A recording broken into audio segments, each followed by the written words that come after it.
At 2 o'clock, we got Eastern Illinois, who's 3-8, traveling to number 10 Alabama, who's 8-2. Bama favored by 50.5 points on the SEC Network Plus. Ty Simpson's gone 226 to 338, going for 2,782 yards, 22 touchdowns, 2 interceptions. Jam Miller's had 97 carries for 348 yards and 2 touchdowns, and Jeremy Bernard's had 48 catches for 676 yards and 6 touchdowns. Again, Bama lost a big one last week. If Bama had found a way to win that game, I wouldn't say they clinched a playoff spot, because I don't know if a loss to Auburn would be bad. Like, that counts as 6 losses, and it would add a second bad loss to the resume. But you definitely can't afford to lose to Auburn now. Before, it would have been a coin toss whether you could still make the playoffs. As with a loss to Auburn, you officially cannot. That's going to be a massive game next week against Auburn in the Plains. They're going on the road to Jordan-Hare, and Jordan-Hare's haunted, as Nick Saban said. That's going to be a massive game. Iron Bowl with playoff stakes on the line. Oh, that's going to be fun.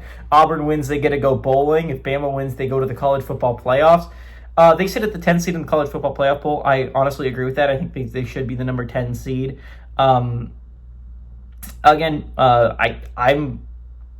pretty much on the same page as college football playoff. We only really disagree about 2 teams, and that one of them for them is Notre Dame. Notre Dame, to me, is the 4th team out of the college football playoffs.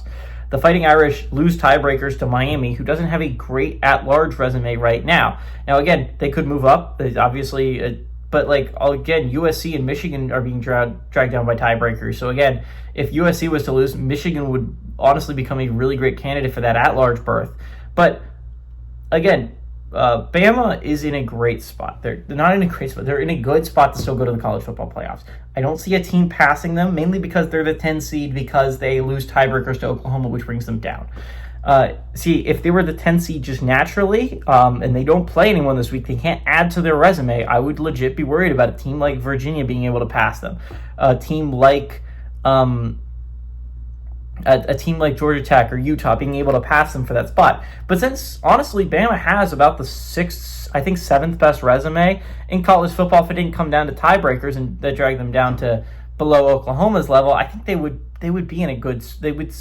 They're not going to get passed by that way. The only way that Bama could get bumped down is if Oklahoma loses, and even then Oklahoma no longer has tiebreaker over Bama, which means that's just a loss for them. They no longer are brought down by it. So there is an opportunity for Ole Miss and Oregon to pass them. Not Ole Miss this week, but Oregon to pass them realistically.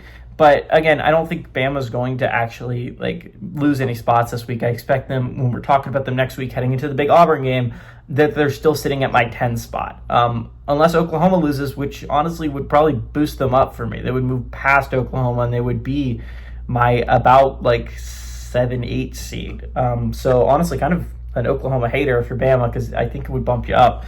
But anyways, I think Bama finds a way to win this game. This is a big game to get right? You're coming off a big loss against Oklahoma, a heartbreaking loss, because if you found a way to win that game, you would still be sitting in the top 4, heading into a great chance to be a top 4 seed in college football playoffs.